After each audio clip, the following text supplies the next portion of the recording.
தொகுதிக்கான வேட்பாளர் அறிமுக கூட்டத்தை நாம் தமிழர் கட்சி நடத்தி கொண்டிருக்கிறது. இதுவரை யாரை வேட்பாளராக நிறுத்தலாம் இன்றைக்கு காலையில் முடிவு செய்திருக்கிறார்கள். இந்த கட்சி கம்யூனிஸ்ட், இந்த பகுதியில் கம்யூனிஸ்ட் போட்டியிடும் என்று இன்றைக்கு காலையில் முடிவு செய்திருக்கிறது திராவிட முன்னேற்ற கழகத்தினுடைய கூட்டணி. அண்ணா திராவிட முன்னேற்ற கழகம் இந்த பகுதியில் யாரை நிறுத்தலாம் என்பதை முடிவு செய்யல. பாரதிய ஜனதா இந்த பகுதியில் இன்னும் யாரை நிறுத்தலாம் என்பதை முடிவு செய்யல.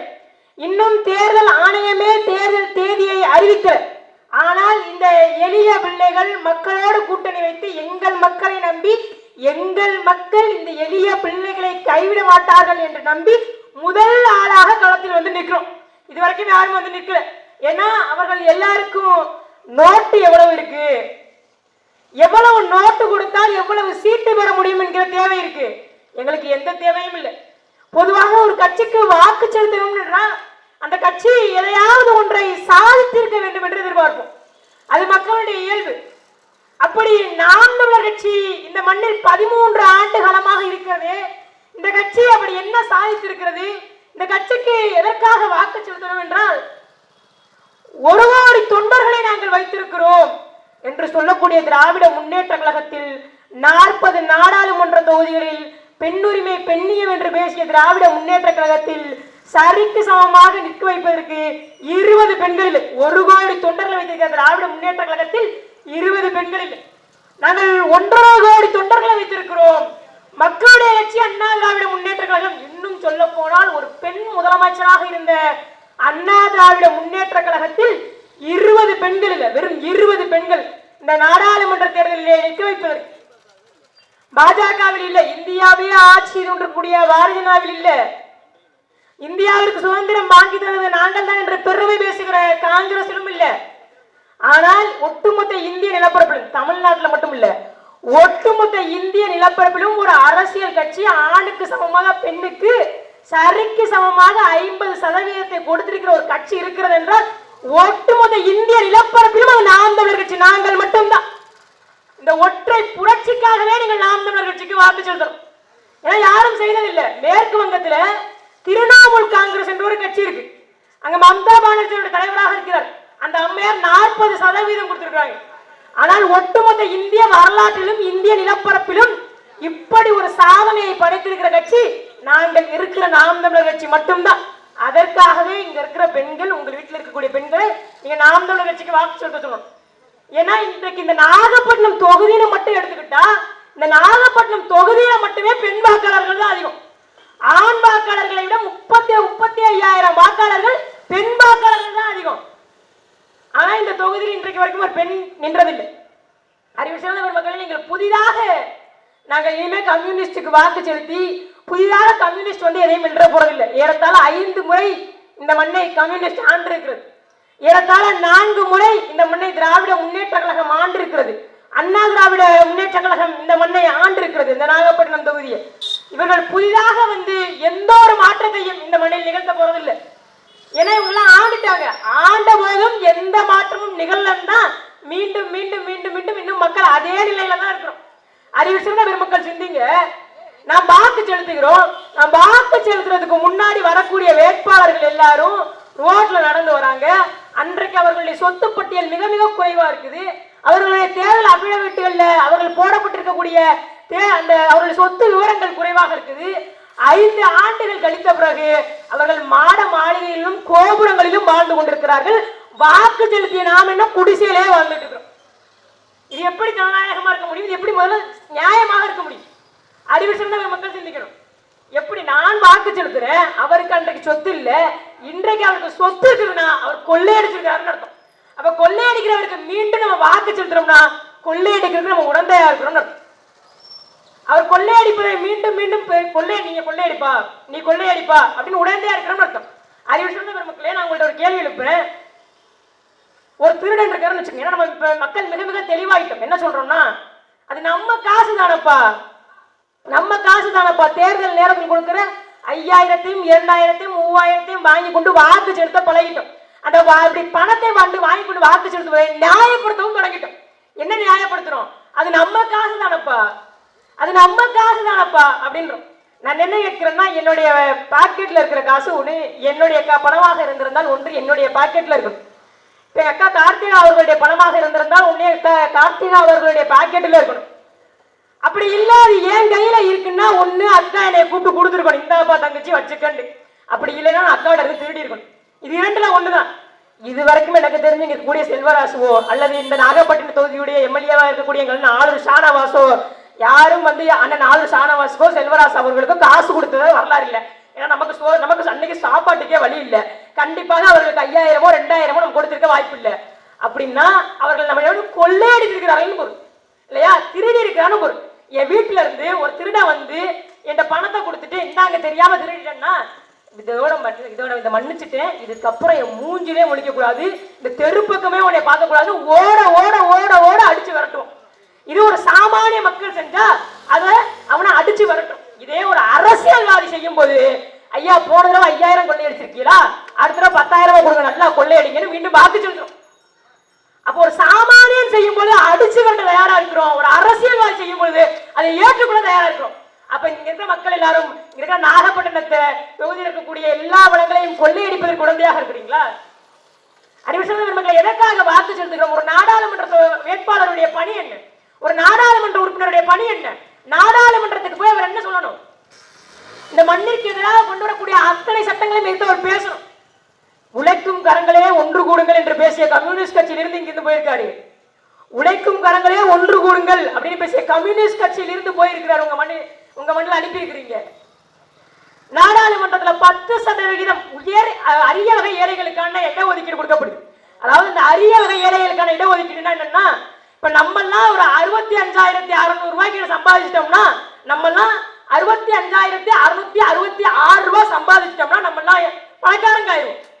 65,666 ரூபாய் மாசம் வருஷத்துக்கு நீங்க சம்பாதிச்சிட்டீங்கன்னு சொன்னா நீங்க எல்லாம் பணக்காரங்க.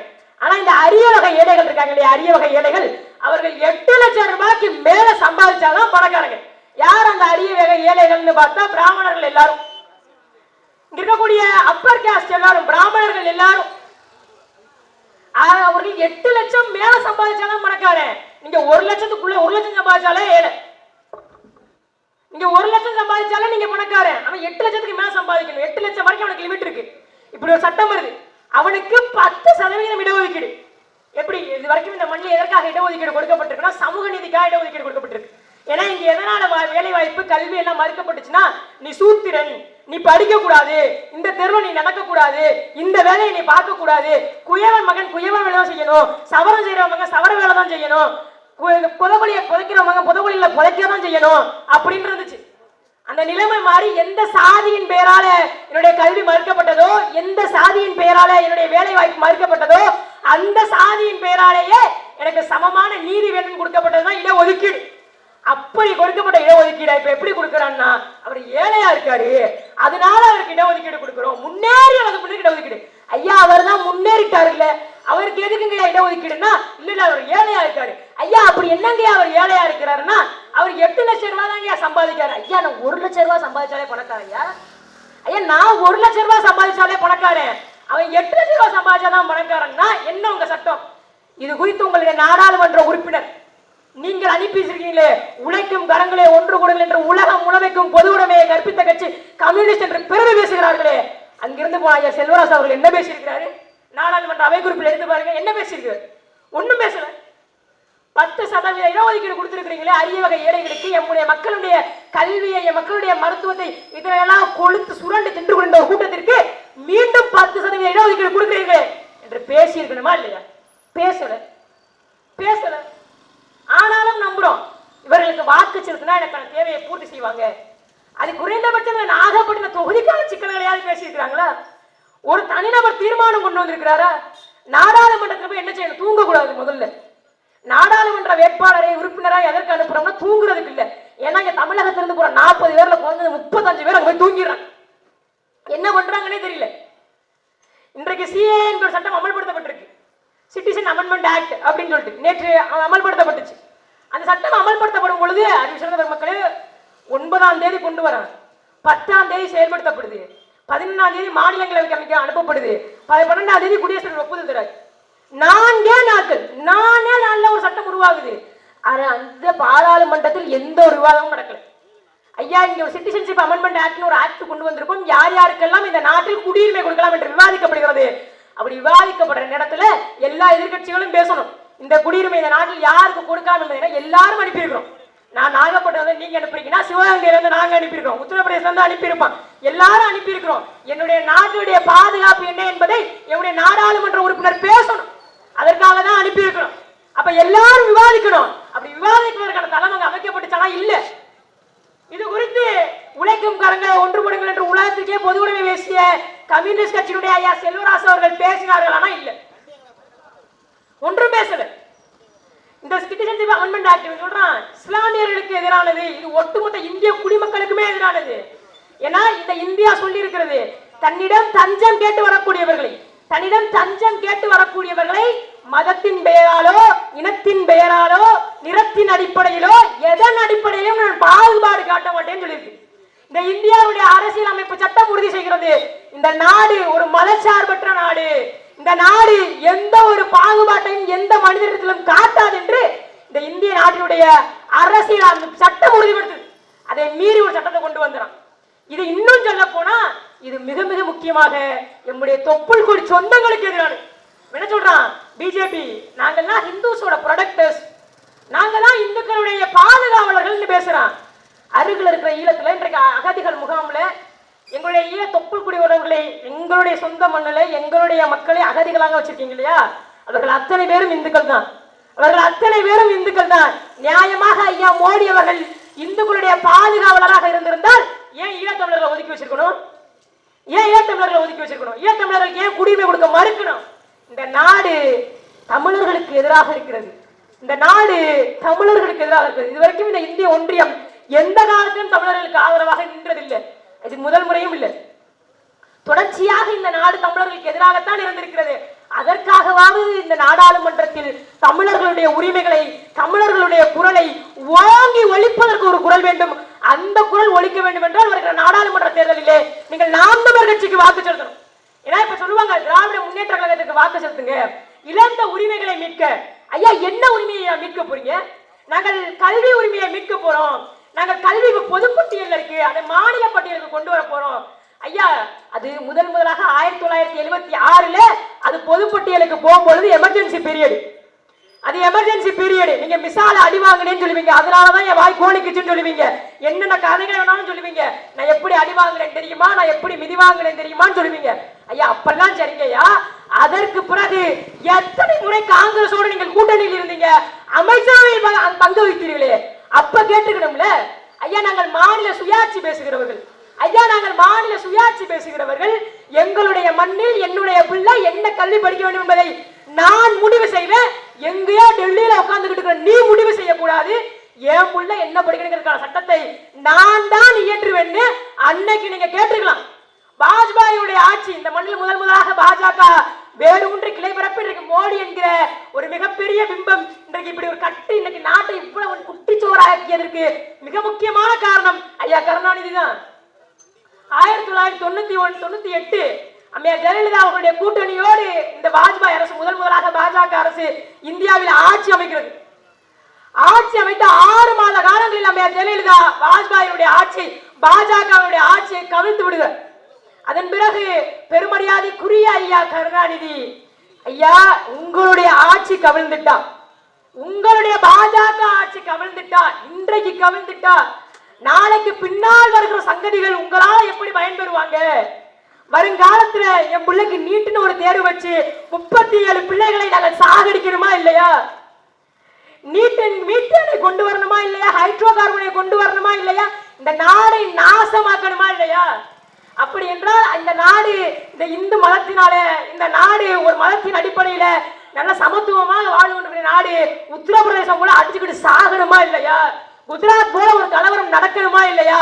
அப்படின்னா அதற்கு வாஜ்பாய் பிரதமராக இருக்கணுமே சொல்லி ஓடி போய் 99 தாங்கி பிடித்தார் வாஜ்பாய். அன்றைக்கு ஐயா கருணாநிதி அவர்கள் இல்லை என்றால் பாஜக ஆட்சி அமைத்திருக்காரு. அந்த காலகட்டத்தில் நீங்க கேட்டிருக்கலாமே, ஐயா நாங்கள் மாநில சுயாட்சி பேசுகிறவர்கள், என் பிள்ளை என்ன கல்வி படிக்க வேண்டும் என்பதை நான் தான் முடிவு செய்வேன், நீங்க முடிவு செய்யக்கூடாது, உங்களுக்கு எந்த அருகதையும் கிடையாது, எந்த உரிமையும் கிடையாது. பேசி இருக்கலாம்ல, கேட்டு வாங்கி இருக்கணும்ல. பொதுப்பட்டியலில் இருந்து கல்வியை மாநில பட்டியலுக்கு கொண்டு வரலையே. இந்த இந்தியாவில் ஒரு சாபக்கேடு இருக்கு. உலகம் முழுமைக்கும் கூட்டாட்சி அப்படின்னா என்னன்னா, கீழே ஒரு கவர்மெண்ட் இருக்கும், ஸ்டேட் கவர்மெண்ட், ஐயா ஸ்டாலின் அவர்கள் இருக்காங்க இல்லையா, அதுபோல மேல ஒரு கவர்மெண்ட் இருக்கும். இன்னைக்கு மோடி இருக்கிற மாதிரி இந்த ஸ்டேட் கவர்மெண்ட் தான் எல்லா முடிவையும் எடுக்கும். மாநில அரசாங்கம் தான் எல்லா முடிவுகளையும் எடுக்கும், இந்த மாநிலம் சார்ந்த எல்லா முடிவுகளையும். அந்த ஒன்றிய அரசு என்ன செய்யும்னா, இந்த எல்லா மாநிலங்களையும் பாதுகாக்கிற வேலையை செய்யும். இந்த எல்லா மாநிலங்களுக்கும் நாணயத்தை அச்சடிக்கிற வேலையை செய்யும். இந்த எல்லா மாநிலங்களையும் அண்டை நாடுகளிலிருந்து பாதுகாக்கிற வேலையை செய்யும். இதுதான் உலகம் முழுமைக்கும் இருக்கிற ஒரு உண்மையான கூட்டாட்சி நாடுகளுடைய அடிப்படை. ஆனா இந்தியா அப்படி இருக்கா?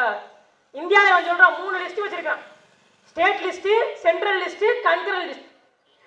அதாவது என்னன்னா, ஒன்றியத்தில் இருக்கக்கூடியவர்கள் சில விஷயங்களை சட்டம் ஏற்றுவாங்க, மாநிலத்தில் இருக்கக்கூடியவர்கள் சில விடயங்கள்ல சட்டம் ஏற்றுவாங்களாம்.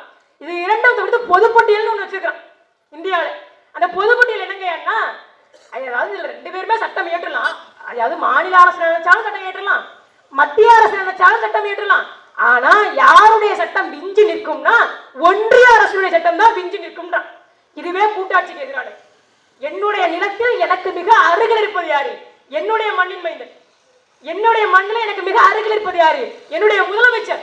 பிரதமருக்கும் எனக்கும் மிகப்பெரிய தூரம் இருக்கு, முதலமைச்சருக்கும் எனக்கும் தான் அருகில் இருக்கு.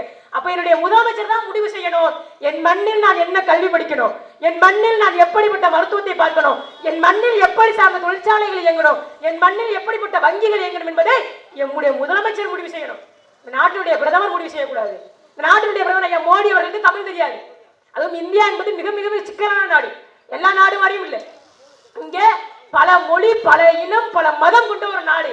இந்த நாடுல எப்படிப்பட்ட கூட்டாட்சி அமையணும் என்று உங்கள் பிள்ளைகளுக்கு ஒரு கனவு இருக்கு. இவர்கள் இன்னைக்கு திராவிட முன்னேற்ற கழகம் பேசினார்கள், அடைந்தால் திராவிட நாடு, இல்லையே சுடுகாடுன்னு ஒட்டுமொத்த மெரினாயும் சுடுகாடாக்கினார்கள்.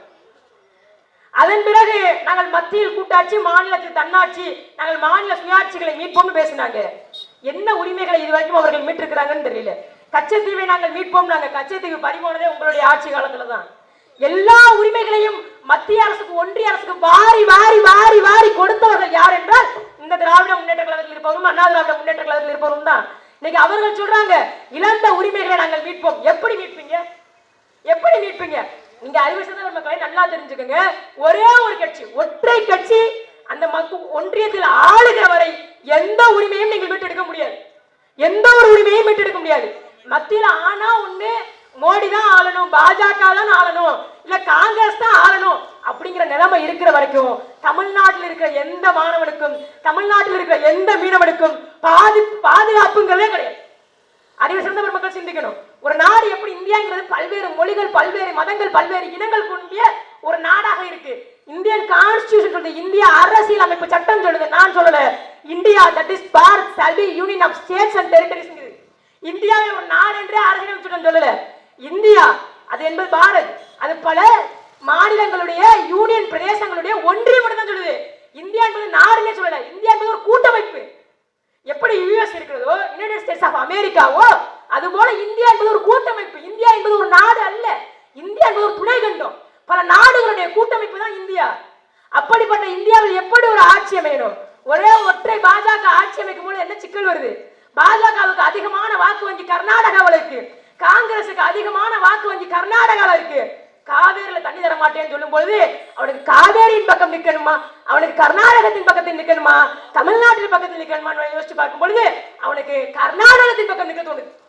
காரணம், அவனுடைய வாக்கு வங்கி எங்க இருக்குன்னா கர்நாடகத்துல இருக்கு. கர்நாடகக்கார ஓட்டு போட்டான்னா அவனுக்கு வாக்கு வங்கி இருக்கு. அங்க கர்நாடகத்துல காங்கிரஸ் வெல்ல முடியும், கர்நாடகத்துல பாஜக வெல்ல முடியும். ஆனா இங்க இருக்கக்கூடிய தமிழர்கள் வாக்கு செலுத்தினா கூட காங்கிரசுக்கோ பாஜகவுக்கோ எந்த காலத்திலயும் வாக்கு செலுத்த மாட்டான்.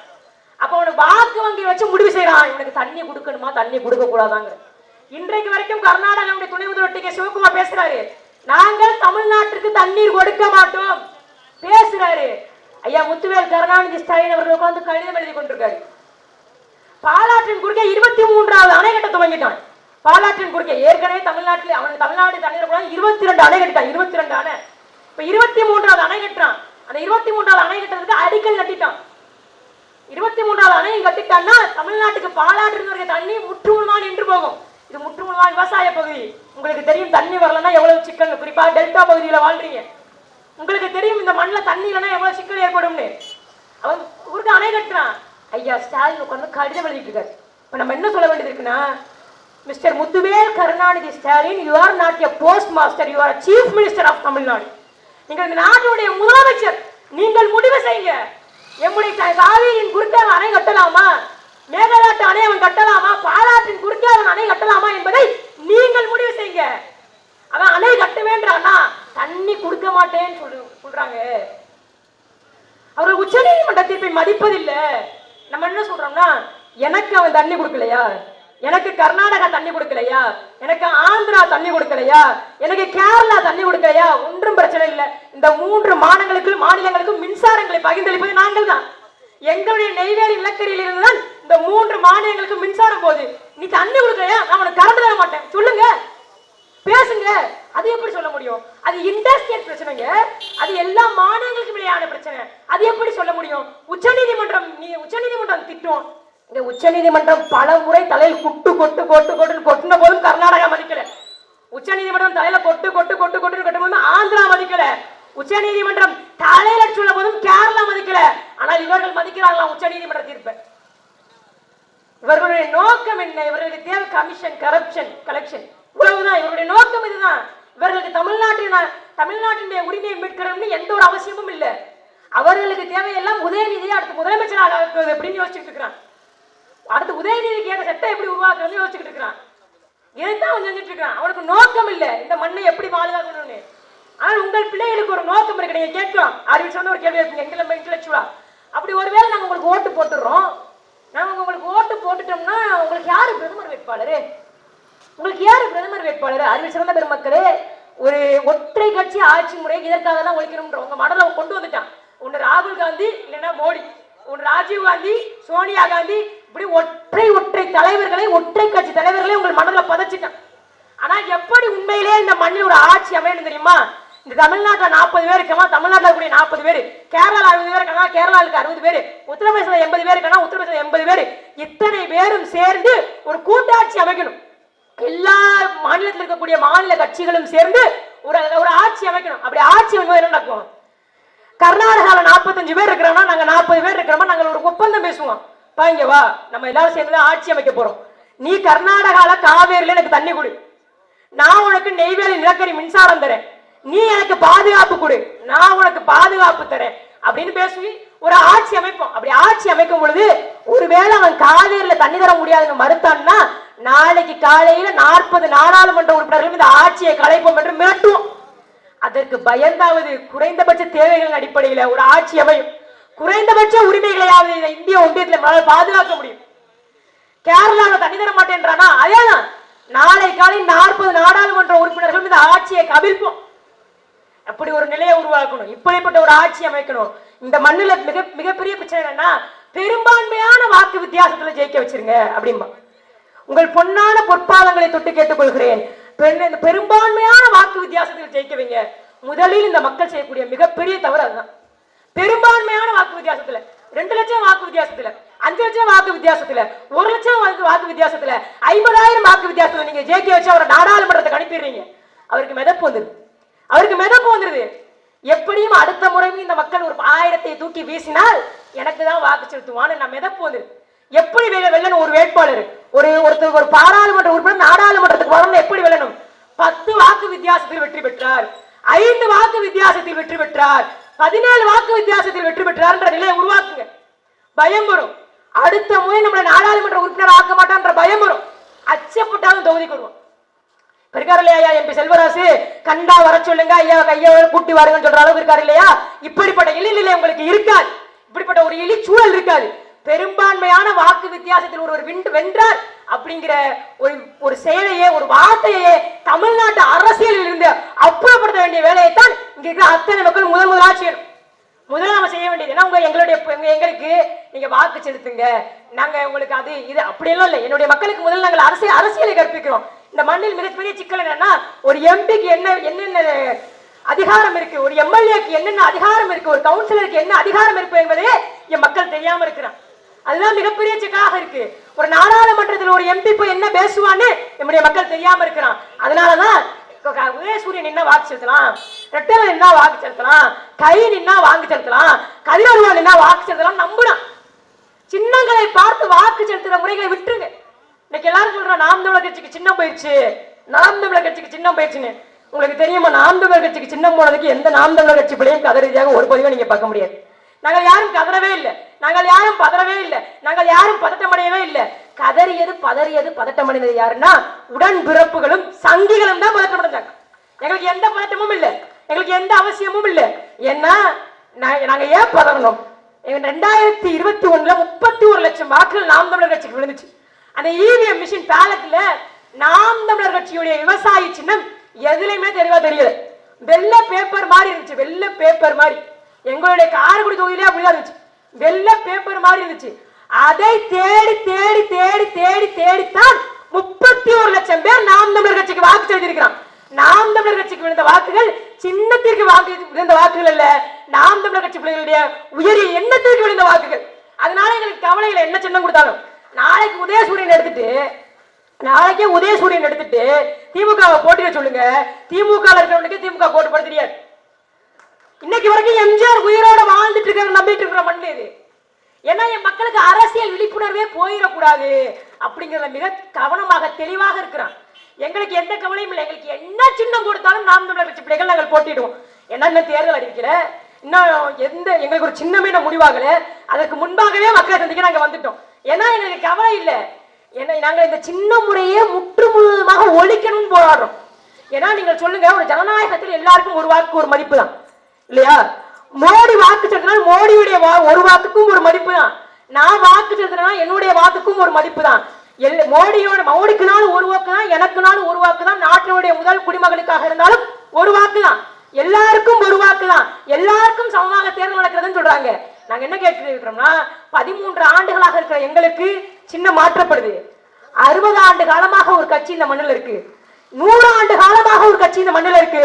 அந்த கட்சிகளுக்கு எல்லாம் ஒரு சின்னத்தை கொடுத்துட்டு, அந்த கட்சிகளுக்கு எல்லாம் நிரந்தரமாக ஒரு சின்னத்தை ஆக்கிட்டு, அதன் பிறகு புதிதாக வருகிறவர்களும் அந்த சின்னத்தோடு போட்டியிடணும் சொல்றதே ஒரு ஆகச்சிறிய ஜனநாயக படுகொலை.